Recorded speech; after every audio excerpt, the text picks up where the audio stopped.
Capsule 7, une organisation pan-canadienne.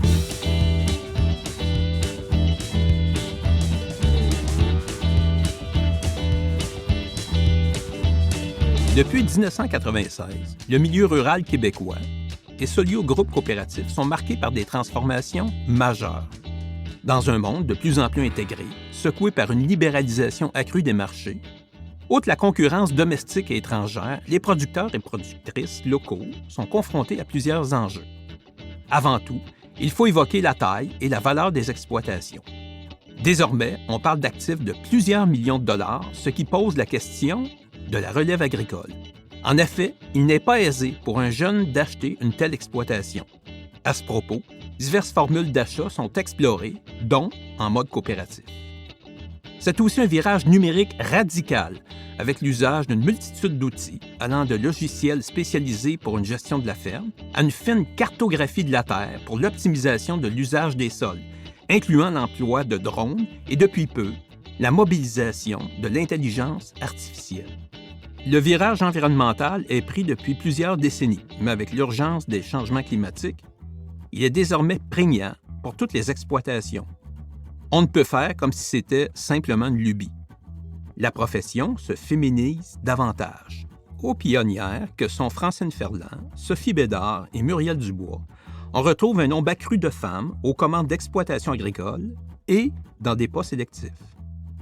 Cette période est ponctuée par Solio par quelques moments marquants, dont la crise du verglas de 1998, qui, par de multiples gestes de solidarité, en particulier dans la région critique de la Montérégie, exprimera une composante clé de la coopération.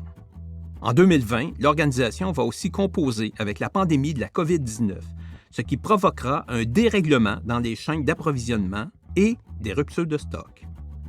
En outre, elle accélérera un basculement d'un certain nombre de postes vers le télétravail. C'est l'année précédente que le changement de nom pour Solio Groupe Coopératif sera adopté. Au début des années 2000, Solio s'est totalement retiré du marché laitier. AgroPure en étant désormais le leader, mais d'autres coopératives y sont aussi actives, dont Nutrinor. Dans le secteur de la quincaillerie, la fermeture du centre de distribution de Trois-Rivières sera suivie en 2015 par l'acquisition de groupe BMR Inc., la seule chaîne de quincaillerie à propriété 100% québécoise. La division Solio Agriculture connaît depuis le début des années 2010 une forte croissance hors Québec, incluant l'achat d'actifs de Coop Atlantique dans les provinces maritimes en 2014. En 2018, on procède à l'achat de Standard Nutrition Canada, ce qui comprend des magasins et des entrepôts dans les 3 provinces des prairies canadiennes, en plus d'un centre de grains à Winnipeg.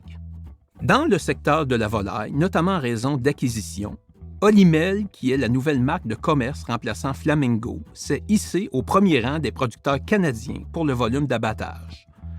Fer de lance de l'organisation en matière de produits d'exportation, soit dans plus de 60 pays, le secteur du porc connaîtra des soubresauts pour diverses raisons, dont la pénurie de la main-d'œuvre, la fermeture du marché chinois et une baisse locale de consommation de ce produit. Sur le plan coopératif, Vision 2020, qui deviendra par la suite Vision Plus, est un projet permettant la consolidation de certaines coopératives agricoles et la création de partenariats d'affaires avec la division Solio Agriculture.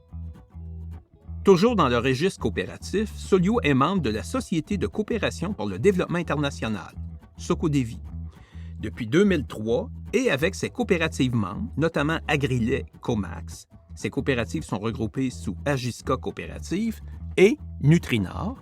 Elle multiplie les mandats d'appui à des projets dans des pays à faible revenu. En outre, elle accueille au Québec de nombreuses délégations. En 2022, c'est avec fierté que Solio célèbre son centenaire, se souvenant des immenses pas accomplis au bénéfice des producteurs et productrices agricoles par l'intermédiaire d'une structure démocratique. Aujourd'hui, avec ses 3 divisions, Solio Agriculture, Olimel et groupe BMR, l'organisation rayonne dans 9 provinces canadiennes.